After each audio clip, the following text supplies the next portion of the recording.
Imagine unlocking the secrets of how your lifestyle choices could literally change your genetic makeup and help you age slower and live longer. That's exactly what we'll be talking about with our guest today, so stick around. Raw, uncut, and unapologetic. Welcome to Men Talking Mindfulness.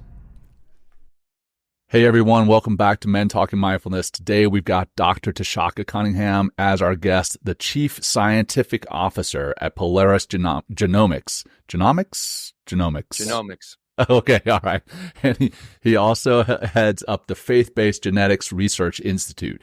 Tshaka's got an amazing background in molecular biology and genetics, having studied at Princeton and the Rockefeller University. He works a lot in epigenetics and the longevity space, two areas that really help us understand how we age and how our environment influences our genes. So stick around because you're about to learn how simple changes in our lifestyle to include mindfulness could potentially alter your genetic destiny. Welcome, Dr. Cunningham. Good to see you. Great to be here, guys. And Will, good to see you, my friend, as well. Welcome. I'm definitely sticking around for this episode, John. With that intro, it's like, I want to know, right, about longevity and epigenetics and stuff like that. But hey, everyone that's listening, do you need a microdose? We're offering them for free. And, these aren't the microdoses that you might be thinking about. John and I have ripped some of our most helpful and powerful content into 3 to 10 minute clips that you can enjoy. Our microdose series, we're going to launch on November 1st. So feel free to indulge in as many microdoses as you like and share these microdoses with your loved ones, because I'm sure they'd like to get a little high on some wisdom and inspiration, right? I'm trying here, John. There you go. I love it. Commercials, like what the hell? And hey, another thing that we're going to be launching in 2025 is we're going to have our social fitness club. So let's connect. It's going to be men's only. And to learn more about that, head to mentalkingmindfulness.com, or you can simply text MTM to 33777. And let's just do our one breath grounding practice, just to kind of bring us a little more into the here and now. So we can open up our ears, open up our mind, and receive some of this wonderful wisdom by Dr. Cunningham today. So let's just start. Exhale the breath out. Close the eyes if you like. Get in touch with that exhale. And let's take a big, giant inhale, filling into your belly if you can. And it slowly works its way up to the chest. Let's hold that breath for 3, 2, 1, and exhale nice and easy through the mouth.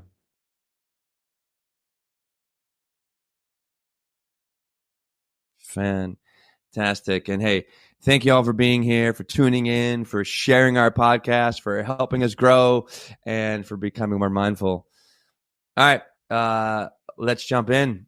So Tshaka, hey, thank you so much for joining us. First up, what fascinates you about epigenetics that has made you kind of dedicate your life to it? Well, I'm, a genetics nerd, right? And I've kind of got a weird background in that sense, in that I've been actually doing science since I was a kid. My grandmother was a cancer researcher at the National Cancer Research. So I've been doing lab-related molecular genetics type of stuff since I was 7. Wow. Right? So you are a nerd. Total nerd. In a good way. Total nerd. Yeah, I know. I played sports as well. I played football in high school and then also in college. So wow, kind of doc nerd thing going on. But yeah, I proudly own that title of genetics nerd, because now we're getting into like a really cool kind of era of our ability to understand genetics at scale. We're in what we call now the genomics era. So I'll just give some basic background. I know not everybody out here has a PhD in molecular biology like I did, but not everyone, and really just deals with it. But we've all heard of what DNA is, right? Like we all kind of have an idea of what it is. DNA stands for deoxyribonucleic acid, and really what it is it's the substance of like our existence. It's what makes us us. So we all have like the letters of DNA, A, T, C, and G. Again, all species kind of look at the same letters, A, T, C, and G, but we have a unique pattern of that sequence. A, T, C, and G, each one of us that makes us unique. Okay. And we get it from our ancestors, and who got it from their ancestors all the way back to the first humans. Right. And so when we look at all of this stuff now, we're able to study changes in that DNA over time in ways that we never could before because of technological advances that have really happened in the last 25 years. And to me, that's super fascinating because it's been like a convergence of multiple technologies, not just the understanding biology and different sort of pathways in biology better, but also like Silicon Valley type computational stuff, right? So we do a lot of computational work with this kind of research that we do. And it's led to this kind of nexus point where we're in now, where we can sequence an individual human genome in less than 24 hours. And just to give you some perspective, when I was in grad school many years ago, 25 years ago, that process took decades. Okay. What? And it took like over a decade to get the first draft of the human genome. Okay? Yeah, the Human Genome Project, right? That was like, exactly, right. Huge. Yeah, just get like 5, right? From 5 individuals. And it costs like $1 billion or something like that. Now I can do it in my lab. I have a lab, I have a genetics lab. I can do a whole genome sequence, my own, yours, anybody's, for less than $1,000 and in less than 24 hours. That's incredible. That's it. This concept, just to give you some more perspective on it, so there's this thing called Moore's Law that they look at in the Silicon Valley, microchip industry. Yeah. It's the amount of data you can fit on a microchip, and it keeps getting, more and more. The capability to sequence, per unit time has outstripped Moore's Law. So in a tech sector, we're killing it. What excites me about it, you asked that question, and I'll give you a bit of a long-winded answer, but I just want you to sense that we are at the precipice of understanding human genetics in ways that we never could before. And that's going to help us do several things. One, it's going to help us predict disease better than we ever could before. Excellent. It's going to help us find new targets for the drug companies to work at to treat the diseases. Okay. And it's going to help us be able to alter our environment and things to better suit us in ways that we never have been able to do before. So think like long range space travel, all of this stuff. How can we protect ourselves against the rigors of radiation and all of these things? And advance, if we go into Mars, genetics and our understanding of human genetics will allow us to do that. So I'm very excited to be doing what I'm doing at this time. And even for the remainder of my career, which will probably be another 20, 30 years if I'm lucky, right? So, if the genetics keep up, you might be doing it for 100 years, right? Well, that will be really interesting because I have such an interest in longevity in the longevity space. Because again, I look at our bodies as this tremendous and amazing reaction. It's a set of chemical reactions that's happening. Right. It's like somewhat controlled chaos, if you think about it in that way, right? Wow. And our ability to understand the genetics of that and how genetics impact that chaos is going to be really cool. So you think about people that live to be 100, their genetics versus people who die young, their genetics. Right. So understanding in greater detail the genetics of advanced aged individuals will maybe one day help us all live to a longer lifespan. Right. Yeah, I'm looking forward to that. I mean, don't get me wrong. I have my faith, and I believe in what is going to happen after this. But that doesn't mean I'm in any rush to get there, right? Yeah, that's true. I've got 3 young kids. I've got a beautiful bride. I want to be around for as long as I can for them. And so longevity has become something that I'm becoming more and more interested in. And Dr. Teresa Larson, who you know, and Will and I work with, we have started getting more and more into that. I actually recently downloaded an app on my phone, and it certainly is not, I'm sure, to the level of accuracy that you can predict with what the work that you do. But it's called Humanity, and it shows my biological age versus my chronological age. And right now it's showing that I am 47 years old chronologically, but it's showing that I'm 46.8 Now it just actually literally just changed as I opened up the app to 46.7 and it says, congratulations, you're getting younger. So I don't know. That's dropped in a few weeks, John. I think like a month ago you were 51 or something. I was 50. I remember that. Okay. Now, obviously that it's an app, and I think more than anything, I use it for behavior change. You know, I'm trying to get out and walk more. I'm trying to get out into the sun. I'm trying to meditate more. I mean, I'm a big meditator anyway, but I try to meditate because all this goes into the calculations. Yeah. That's so all to say. Go for it. Interesting science. It really is still emerging.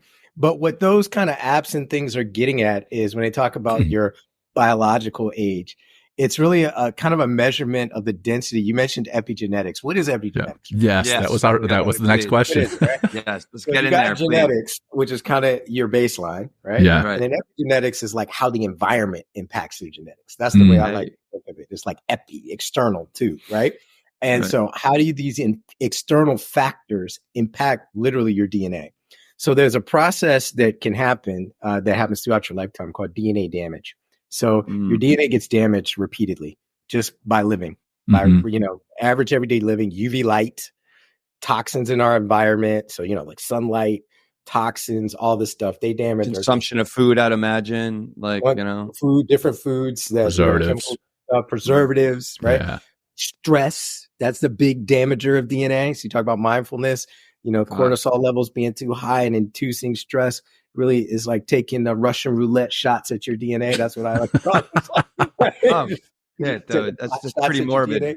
Yeah, I'm just saying that's kind of like smoking. Things like smoking and things that are sort of like bad for you. They cause stress. They cause DNA damage. Okay, and DNA damage is generally bad because what happens, you get a code that is yours. And based on that code, you have some traits that you got from your parents, like your predisposition for cancer and your tendency to live longer, your natural longevity, all of that. Okay. But when you start doing these things and other sort of unhealthy practices, they can damage your DNA. And that will create issues where if you damage the wrong piece of DNA, you could damage a piece of DNA that is part of a gene, right, that encodes a protein that tells your cells not to grow. Okay, it's called a tumor suppressor. So if you get a mutation in like a tumor suppressor gene, what's going to happen? You can't suppress the tumor, so you're going to get cancer. Okay, so there's this linkage between all of these kind of behaviors in DNA. But epigenetics, one of the most common epigenetic changes we see is called methylation. Okay, it's actually an addition of a methyl group to a cytosine in your DNA. That's that's the C in your DNA. So it tends to increase or enhance as you age. So that's why they say biologically, if you have like hypermethylated DNA, you seem older because you've done a lot of damage or you've kind of accumulated these methylation events that make your DNA sort of, not as pretty and pristine as it was when you were younger. Is there a way to not only prevent that damage, but can you reverse it? There's interesting science on that because I think the jury's still out on that a bit. There may be some things that you can reverse, but there may be others that you can't.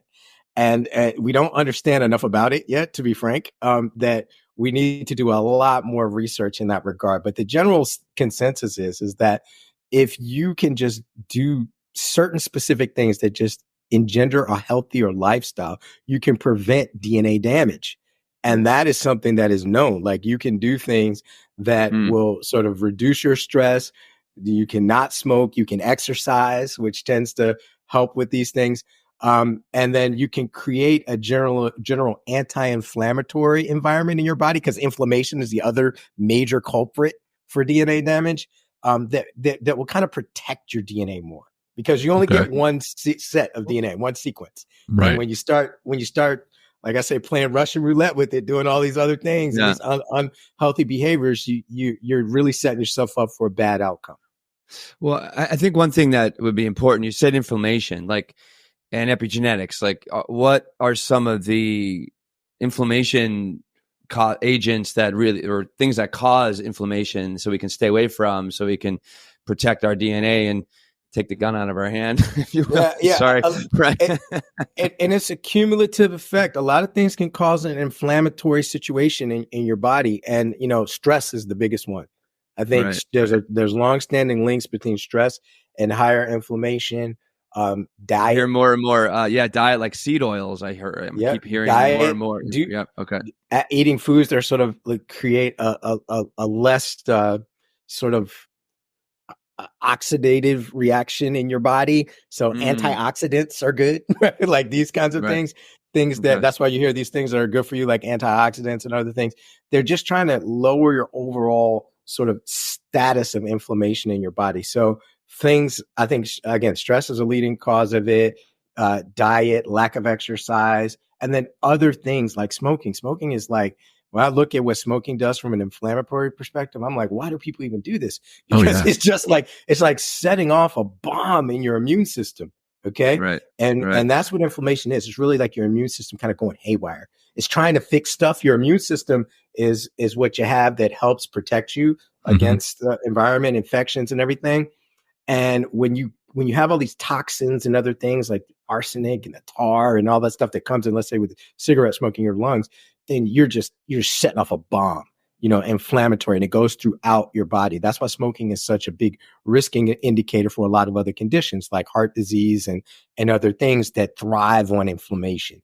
So if I would say anything, one of the major keys to living a healthier, longer life would be to try to do things that can overall lower your natural set of inflammation where you are. Like your set point. Now it's a little difficult because everybody has a different set point. Okay. But just think about like if your set point is in the middle, okay, you don't want to push it to higher, right? And so like do some of these things like meditation, stress release, and then diet and exercise. These are just normal things that will help you preserve your DNA longer and be less likely to have some of these bad health outcomes. And it doesn't have to be like, sorry, John, it doesn't have to be like a long amount of time. I mean, like you can really, I mean, I know you're not like physical therapist kind of thing, or you're a genetic doctor or like doctor of genetics and understand that realm. But do you know of like the relation, like how much time and energy and effort should we put into pursuing good nutrition, good overall physical health, good mental health, like meditation? Like, what does that look like on a daily basis or a week, if you will? To me, my answer to that, this is my own personal opinion, as much as you can, right? Like, it's like to me, fair. It's just like good stuff. And if your goal is to live longer, you got to think about it. We're all from the moment we're born to the moment we die, we're all on like a clock, right? You talked about the clock. And so this is one of the things I really want to study later in my career, which is really how our DNA ages and why. Because I often wonder that, like, why do we age? And if you ask that question, we're kind of like a battery. That idea of a battery that just slowly loses power. That's kind of like we are. So think about it. You're just all of these reactions going on constantly over 80 to 100 year period. And then once you hit about 50, 60, things just start breaking down. The ability Will, you're there. You're 50. Will. Thanks, John. But the speed with which that happens is something that we can maybe impact. We can impact by having a healthier lifestyle versus an unhealthy. So think about if I'm in the middle, right? And I'm kind of here and this is my normal kind of slowing down. Do I slow down rapidly, like fall off the cliff, or do I delay that slowing down by some healthier practices? These are choices that we as individuals make. And I just encourage, I'm trying to, in my own life, just to make healthy choices. I mean, in this country, a lot of us are type A. We go hard and we don't vacation enough. I mean, I've lived in Europe before, they take the whole month of August off in France, right? And I kind of get that. Because there's a need for rest and relaxation and sort of recharging, they call it, that really will help your long-term health. And I'm hoping that our country gets back to that. So just short answer to your question was as much as you can. Tshaka's actually, Tshaka, what are you, 95 years old, right? He's been practicing for a while. So I'm the same age as you guys. Yeah. So, and Will is 51, but he looks like he's 35 because he's been practicing epigenetics for a while without even knowing it. You mentioned France there, which made me think about, these quote unquote blue zones. And, do you know anything about the blue zones and what people are doing in these zones? I guess it has a lot to do with what you've already talked about, their diet. They're taking time off. They're reducing cortisol. They're protecting their DNA. Do you know anything else that they're doing? I mean, is there something in the water there? Well, there may be some genetics at play. Okay, so you guys, I'm going to throw out some terms that maybe some folks have heard. Yeah. Mitochondria. Yeah. Boom. Anybody know what mitochondria is? Back in the day, The powerhouse of the cell. So what does that mean? What is this? Like kind of like the battery of the cell. battery. It's the battery, exactly. Yeah. Okay. So not everybody has the same mitochondria. Right. So you get it from your maternal ancestors. Okay. Okay. And so that mitochondria, that engine, mitochondria actually has its own DNA. Did you guys know that?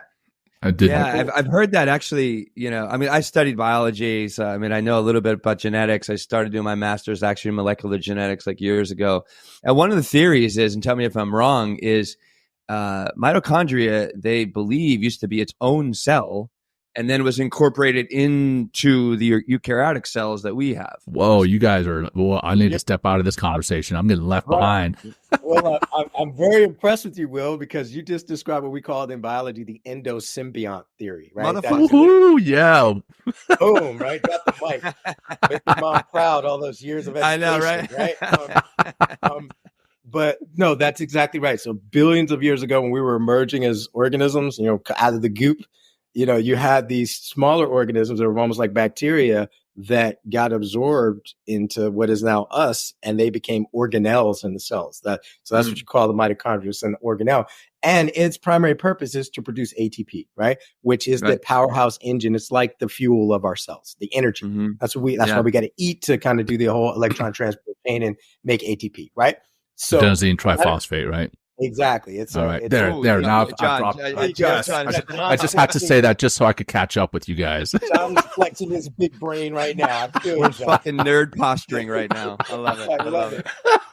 Right in there. But anyway, the point being is not everybody's mitochondria is the same, right? So there may be some advantage. Like if you're in Japan and you're part of a long-lived lineage of Japanese families that have like a specific sequence of mitochondria, then you guys kind of have an advantage. Now, you can still do things to counteract that advantage. Like you smoke, you drink, you do all these things to create inflammation and you die younger. But at the baseline, your baseline for longevity was higher because you just inherited, you kind of won the genetic lottery. You inherited some great mitochondria. And I think that's an emerging area of research, these sort of differential mitochondrial sequences that I think is going to be really interesting to track and follow. Because what if the day comes where you can give one long-lived person's type of mitochondria to a shorter-lived person? Will that help them live longer? Well, we don't really know how to do it yet, but 25 years ago, we couldn't sequence a human genome either. So I could see something like that happening in the future.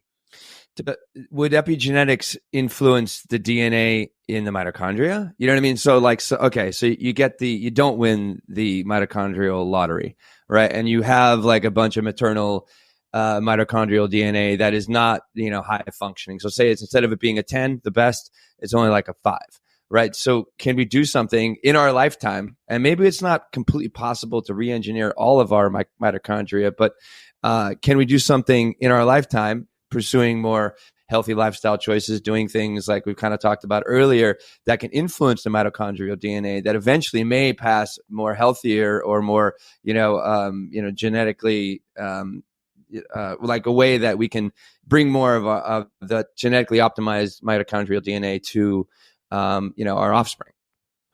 That's a great question, man. I mean, look, you stumped Dr. Cunningham on that one. I think that's a future thing because awesome. The technology right now doesn't exist to do that, but I'm imagining in the future, 30, 50 years in the future, we'll find ways to sort of navigate that. But we're still at the early days of understanding how the two do impact each other.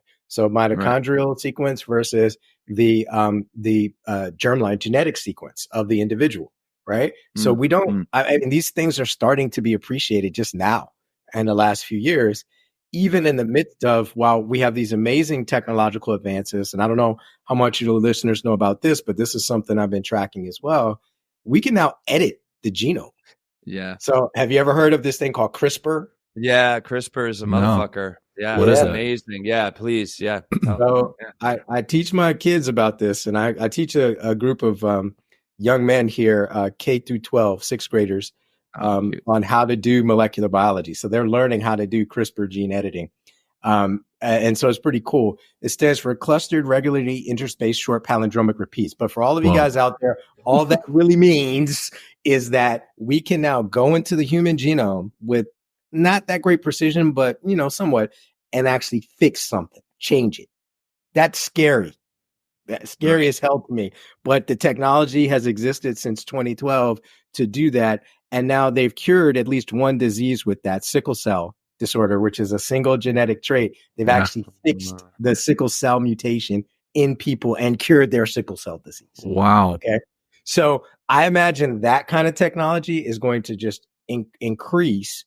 And we're going to get better and better at it till we can actually pinpoint things. But this brings up a whole nother set of ethical concerns. That was where I was going. You don't ever want to do that on like a embryo or a baby.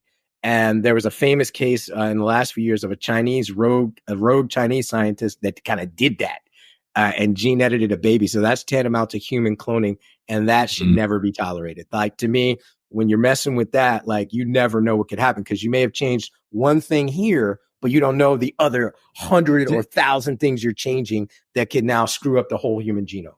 Right. Did that embryo survive? Like, is that like a 6-year-old? So how old is that child now? Probably a few years old, maybe 3 or 4. And the guy was trying to engineer the baby. So the parents, or one of the parents, had HIV. So he was trying to genetically engineer the baby to be resistant to HIV. But he made sort of a sloppy edit to it. So I don't know that even happened. But yeah, the baby was born. So they're out there somewhere in China, as what I've heard is that there is a gene edited person running around. And I just think there's a lot of danger to that. Like that when I heard that story, it made my heart sink as someone who kind of understands the science, because, you know, from an ethical perspective, there's certain things that just need to be sacred, like the human genome. Like, don't change it for everybody. I think if you want to change your own personal genome, more power to you, bro. Like, go do it. If you've got this disease or you're trying to fix something and you make that decision, that's your health decision.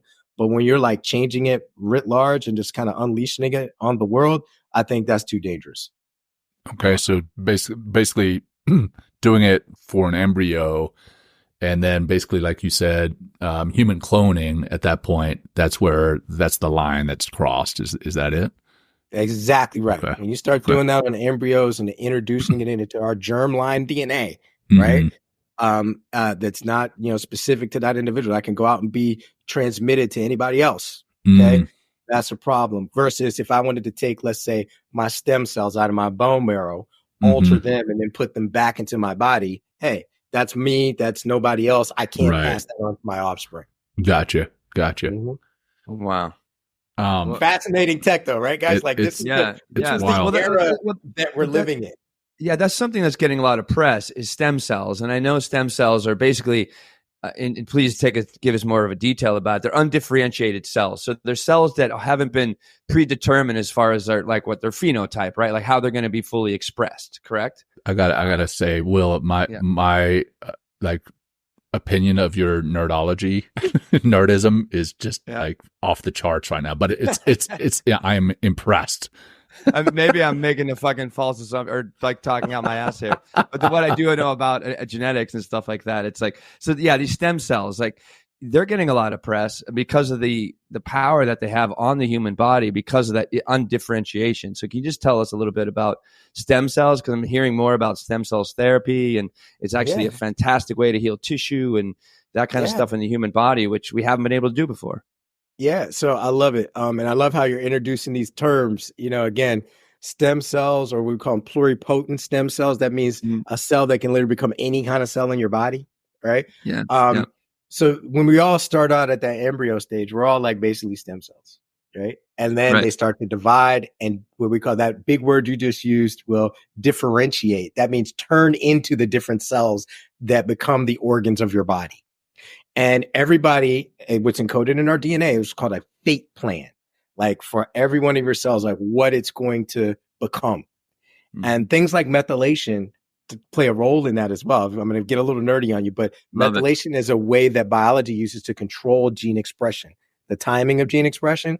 So for example, if I'm a cardiac myocyte, I might need to express more muscle type genes to make the muscle that's the heart than like, cartilage or something, right? That's a joint, so as your cells differentiate based on their function in your body to create your organs and create the organism, that's where all this is like a beautiful symphony that we don't really understand. Now, you mentioned stem cells. In our bone marrow, we got tons of stem cells. They often call them CD34 positive stem cells. They're stem cells, right? That can become all the blood cells in your body. So you think about red blood cells and white blood cells all had the same common progenitor. So you got all these different kinds of white blood cells. You got B cells, T cells, macrophages, eosinophils, all of these different things. And then you've got red blood cells, platelets, all of these things. They all come from progenitor cell, right? And that the ability that we have now scientifically to manipulate those cells to say, hey, you have a bone marrow cancer. So now we're going to engineer your bone marrow cells not to be that cancer. These are different kinds of things that we could do. In the case of the sickle cell gene edit I mentioned, they took stem cells out of the individual, programmed them actually to make like fetal hemoglobin. It's another kind of hemoglobin, right? And then they made enough fetal hemoglobin in order to overcome the sickle cell phenotype. Okay. The genetic mutation. So they edited the stem cells and put them back into the individual, and those became their new red blood cells. Wow. See? So the ability to manipulate stem cells more precisely is going to allow us to really cure some diseases, particularly genetic disorders that are caused by one or maybe in sometimes more genes in the future. Wow. Fascinating. At the beginning, you talked about the how long it used to take to map the genome. 10 decades, a decade, right? Now you can do it in your clinic for $1,000 in 24 hours or so. What does that mean to, out of the three of us, to this knuckle dragger here? What does that mean? And then what do I, like, if I were to come into your clinic and get that done, what do I do with that? Well, that's a great question. And I'll say it depends on what your DNA. It's like what the bones say. Like, when you have like the fortune teller, what does your DNA say, right? And there are things that you might want to know about. Like, do I have a predisposition to have a mutation in my P53 gene? Okay. If I do, then I'm kind of stuck, right? This is not good. So I might make some different life decisions, right? Because I'm gonna be predisposed to cancer, so I might really try to get the most out of life right now. Interesting. Or in my case, I don't have a lot of interesting mutations. Just baseline, I can share with you my own, but I do have one mutation in one of my liver enzymes that if it would cause me to hyper fast process an antidepressant. So if I had to take an antidepressant, they'd have to give me a higher dose because my body just chops it up really fast and I'll get out. Right. Wow. So because of my liver enzyme, the genotype of one of my liver enzymes. Okay. So this is things I'm helpful to know in case I ever did have to go on an antidepressant. I could go into that conversation with my doctor and be like, look, I'm not going to respond to the standard dose. I already know this. So my dose needs to be this. How interesting.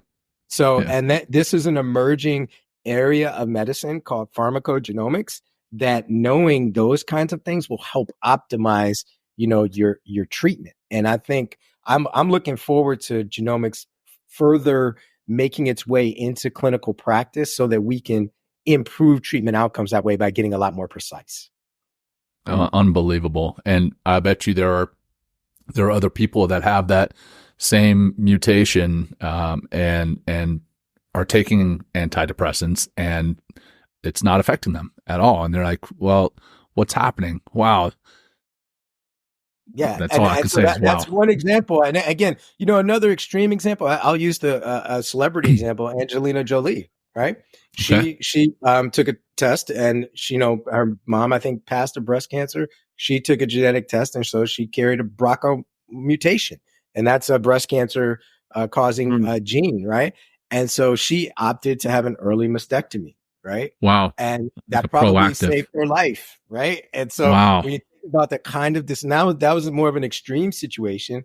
Yeah. There's a very strong linkage of having that mutation and going on to develop breast cancer.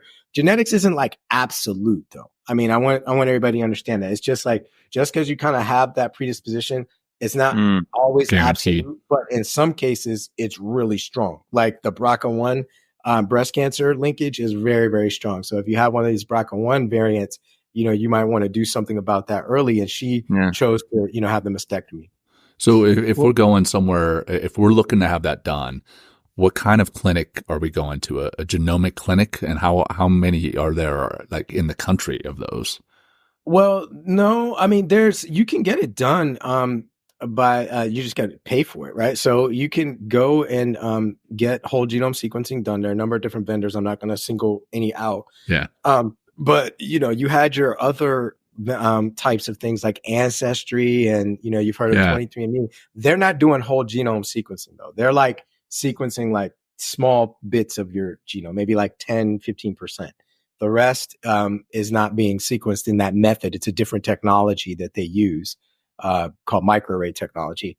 But the whole genome sequencing, and they call it 30x whole genome. That's like the standard sort of clinical range, can be a little expensive just because it costs a bit more to do the lab part of it, So you'll take the DNA normally from a saliva sample from the cheek cells or somebody. You isolate the DNA out. You have to like treat it a bit and then run it through a whole method that's very specialized. And there are labs that will do that. But generally, I think because it's still a little expensive, most people haven't like gone out and done it. And my recommendation would be like, if you did do it, have at the ready or have contacted a genetic counselor to start to be able to start to discuss your results. And that's a position in the medical field that we don't have enough of in the country. Wow. I've never heard of that. So genetic counselor. So their whole role is to help patients and individuals interpret their genetic test results. Wow. I hang out with a lot of these folks. I've trained some in my previous time as a professor. And the idea is that you have this intermediary between your doctor and you to help understand that, because the average primary care physician is not a genetic counselor. They don't know like that particular space that well. And so they need some help. And so this is like kind of a specialist. Genetic counseling is a field of specialists that will help you interpret that genetic data and help you understand what you should do with it. So if somebody's listening and so what are they going to Google in order to get a genetic test and to find a genetic counselor? Like, what do they need to do in order to get, pinpoint, how to activate these services in order to pursue greater health by understanding their, their DNA, their biology on the deepest level?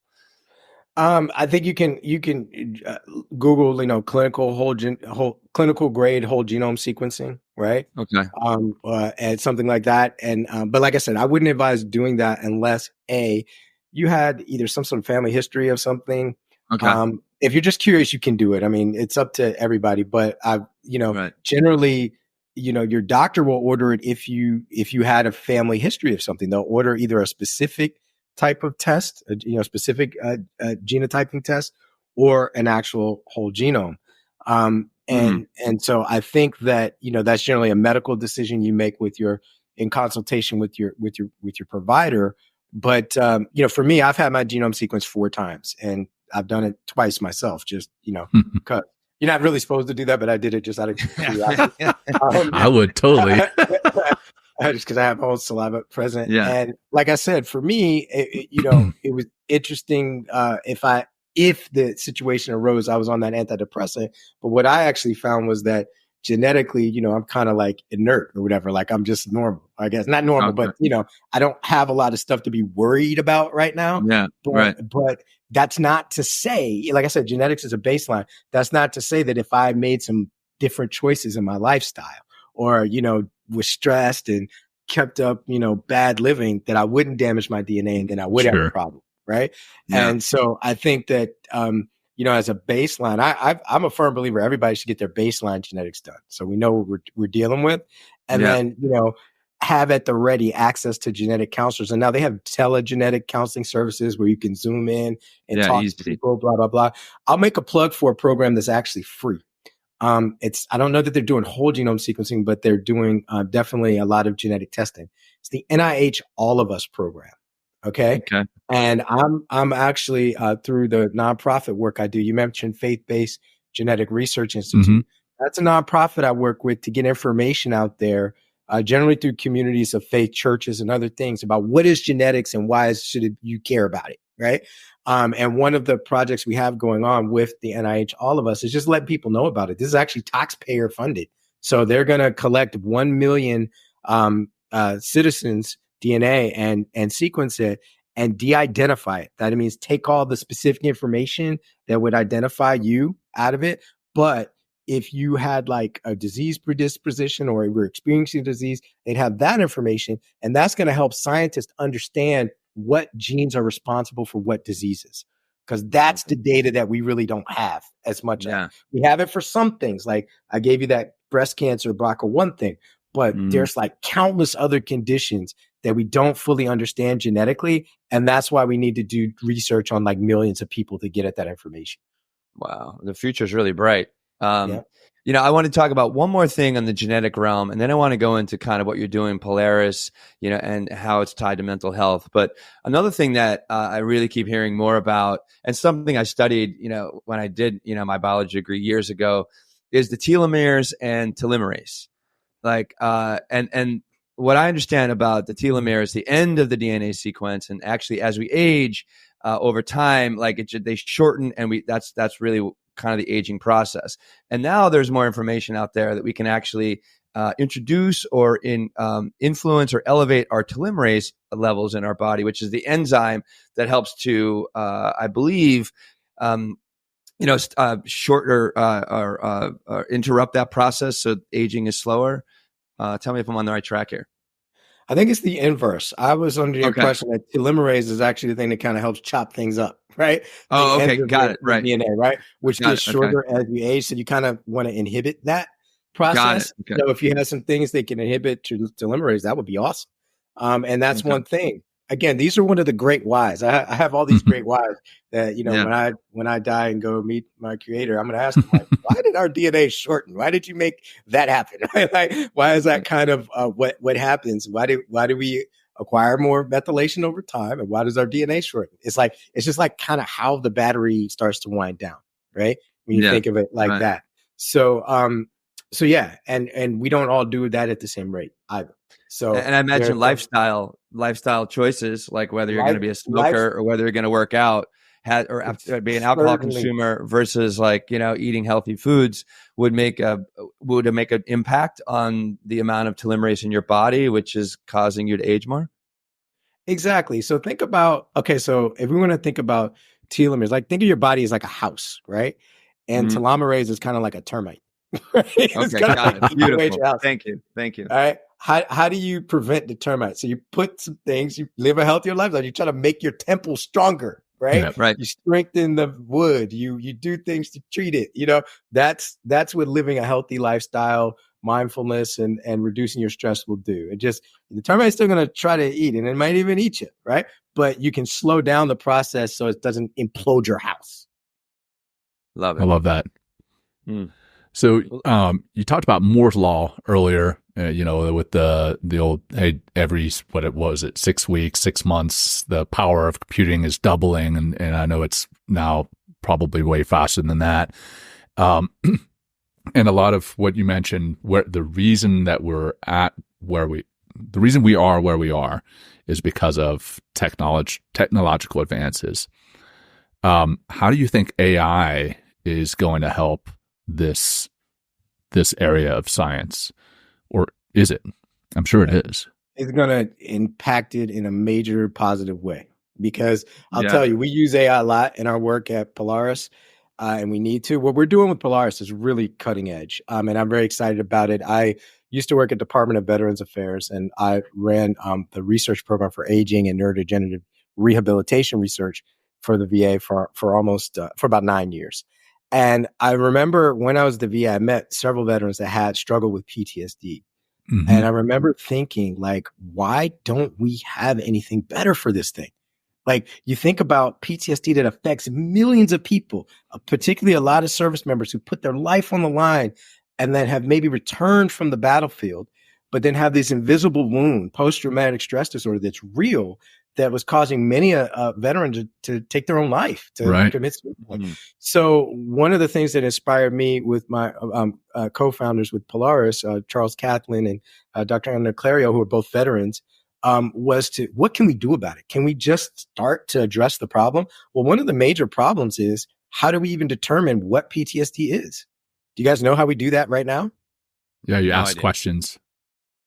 If you had cancer, would you want somebody to give you a survey to say, do you have cancer or not? Yeah. No. I think it's, how are you sleeping? Do you have any suicidal thoughts? Are you hypervigilant? Those questions. Yeah. Think about how much of a blunt instrument that is and how imprecise that could be, how subjective that is. Yeah. No wonder so many folks. So part of our mandate as a company, what we're really trying to do is use the latest in genetic science to actually build these molecular genetic profiles for what does PTSD look like? Wow. What does depression look like? What does anxiety look like? So part of the platform that we built that I call the Adapt platform, I spent my last 6 years working on with the company, is to start to try to answer that question. Now, we still got a lot of research to do. Sure. We've got some early encouraging results in some smaller patient cohort studies. And now we're doing a larger cohort study, 1,000 patient clinical trial. And now I'll put a shout out to everyone out there. Please, go on our website, sign up for our clinical trial, because we need both healthy individuals and PTSD affected individuals for our clinical study. And that will help us develop eventually the kind of product that can be used by the clinicians to better understand who has PTSD, maybe in the future, even how severe their PTSD is. And then we're hoping in the future, they track their response to treatment. These are all the things we want to do. But it starts with understanding what is that genetic profile, or as our chief medical officer calls it, fingerprint. What's the genetic fingerprint that identifies PTSD? And that's the kind of research that we've been trying to push forward. Wow. But it's hard. I mean, no one's done it. And so you're kind of that early canary in the coal mine. Nobody believes you can do it, blah, blah, blah. And it's one of those where, as a company, it's been difficult because investors don't always see that. They're going to be like, well, can you really do it? And we don't think you can do it. But, no one thought you could do, Facebook before they did it, right? So you kind of like give yourself a chance to try to push the innovation. And it's really been a great experience for me, and one of the great privileges of my life to work on this problem, because it affects so many millions of people, and we haven't had any new things come out in the last 50 years, really. Right. Wow. Well, no wonder why you're so excited about all this technology, because instead of us, taking a guess, you have PTSD because you clicked 6 boxes of the 10 questions that we have. And we're really be able to dive in there and actually, with things like CRISPR and other technologies that I'm sure aren't even discovered yet, and I'm sure are going to be discovered because of AI, is just going to help us to cut through years and years and years of guesses and studies and stuff like that, to really get to more conclusive technology that can really help us drive new results in order to, affect the health of people's lives. So what in your guesstimation, how long is it until like this technology really becomes more mainstream for people? And it's actually also, I know, like, if I want to go to my fucking regular, a primary care physician, they're not going to give me any of these tests. They're going to still, take my heartbeat, check my lungs, and see if my fucking knee flexes. You know what I mean? Like on that little hammer thing. I mean, it's like, it's ridiculous. You know what I mean? It's like, these genetic tests should be the baseline that we should be pursuing and looking at through the medical community, so we can actually make, instead of guesstimations, we can really make, hardcore decisions as far as like, hey, you have this genetic disposition. and you should actually pursue this lifestyle or get on this kind of medicine if we need to. So like from that, yeah. So what is it like in like, is it 5 years, 10 years from now that this is going to become more part of our world? Probably like 5, 10, maybe even 20 years. Because when you think about it, I mean, let's just go back. We only sequenced the human genome about 25 years ago, which was a huge accomplishment for human. Name me another species on the planet that sequenced this genome. Right. Okay. Just okay. us, right? So just keep it in perspective, right? Okay. Like, Yeah. We put a man on the moon and we sequenced the human genome. So big up to us. We are amazing as a species. Yeah, that's true. Yes, true. So it's going to take us a little longer to change our practices, and that's really what you're talking about. I'm a part of you're preaching to the choir. I believe everyone should be doing precision medicine and become more literate around genetics and precision medicine. Again, I'm passionate about this, giving people the language. Like we've been throwing around some big words today, and defining them, epigenetics, and to really kind of understand that. The truth of it is, too, there's a lot of research left to be done. So I'm hopeful that our country and others will continue to fund research in this area, because it's really hard to determine causality. That means like you have this mutation, so you're going to get this disease. Right. A lot of times it's murkier than that. And so we need to, you mentioned how AI is really the only way we can do this. Think about it. We have 22,000 genes that we can measure right now. So if I want to look at the levels of all 22,000 genes, my human brain can't. Yeah, no way. I could do it. Take me like a year, right? I mean, and I'm a highly trained person, but it would still take me like a year to even look at one person, versus an AI that could look at millions of people, all 22,000, and really do it fast at scale. So quantum computing, AI, all of these things are going to transform our field. And like I said, we use that in our everyday process because our data scientists have built some really great platforms where I designed a test. I was the chief science officer, so I had to do a lot of work here on this part. This was kind of my contribution. Designed a test that looks at 1,003 genes, right? That are mostly related to neurological health and things like signaling, like how serotonin receptor signals. That's one of the things when you take an antidepressant, they often react on the serotonin receptor, things like that, different molecules, also inflammation, because again, I know how important inflammation is. So our platform measures inflammation, and it also relates to some other molecules that are related to brain injury, like TBI. And the reason I did that is because I knew in the military, TBI and PTSD are comorbid 70% of the time. Right. So trying to make a tool that not only we could use, but other research communities, pharma, whoever could use to help decipher what all this stuff looks like, right?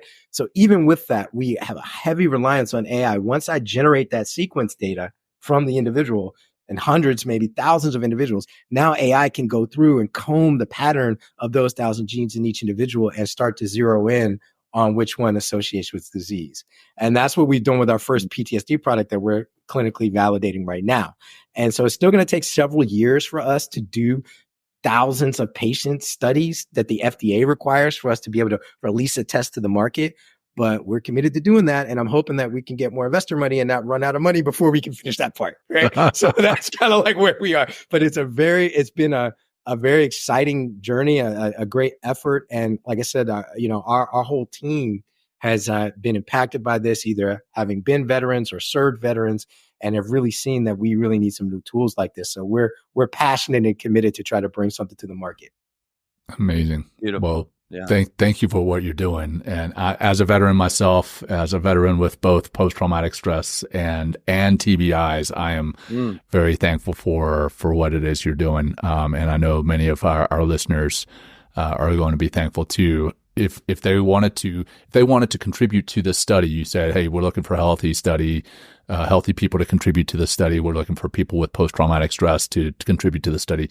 Or where are they going? Are they going to Polaris.com? Go to our website, www.polarisgenomics.com. You'll have some information about our company, about how to sign up for the study. We're setting up some new sites as well. We set up one site here in DC. There's one in Chicago, and we're going to be setting up one in San Diego very soon too. We just started the study like in August. We got some funding to help us support the study, and so that's what we've been doing. And so we've got about 2 years to complete this 1,000-patient study to validate our models and show their clinical utility and develop it into a test that could go through FDA approval. That's our mission. Yeah. So, if anybody can help us with that, that would be great. Yeah. And we'll spread the word. Yes, Well, they're going to add this. Like, I really want to help spread the word. So we're going to actually add this to our website. For sure. So we'll be in touch with a way to kind of, integrate this into your website so we can get people directly to you. And we mostly have men too as our population. So, and men probably might be less likely to do this kind of thing. So hopefully if they're listening to this and any men out there that really want to contribute to the science and really the next generation of medicine, that is going to take away a lot of the guesswork, then we really suggest plugging into what Tshaka is doing and Polaris Genomics. But thank you, Tshaka. This has been just such an enlightening episode and really inspiring to see, what like the future of medicine, the future of health. I learned a lot also. And we continually have experts on that come on the show to talk about what healthy lifestyle is, and this is, we can hear from you the impact of a healthier lifestyle, like eating well, like physically, like exercising, like adopting more of like meditation practice and more mindfulness practices. It could really make a big difference on our overall health and therefore the health of our community. And one thing that's really important, we didn't talk, like we mentioned in Blue Zone, is connecting into community. Mm-hmm. And that's why we're doing our social fitness club. So head to our website for that. You quick, shameless plug on that. You'll live longer. If you join us, you're going to live longer. If you join our social fitness club. And maybe Tshaka can drop in, if you want one of these days. We'd love to have maybe a guest and you can talk to us a little bit, take us a little deeper, would be amazing. Thank you, Tshaka. I think we got all the information. Anything on social that we can kind of hit you up, or just your website's the best way to find you? At best is our Polaris Genomics. We got social media people. I'm not big on social media, man, because they just stick me in the lab and I'm doing my thing. But but I know the importance of it. So we get it out on our channels there through Polaris. But yeah, this was a blast, guys. I'm happy to chat with you guys anytime. You can tell how much I love this stuff. I've been doing it for a while. And, my goal is to make sure that I share the knowledge that I have so everybody else can live a healthier life. There you go. Because it's short. It's it is. It goes so fast.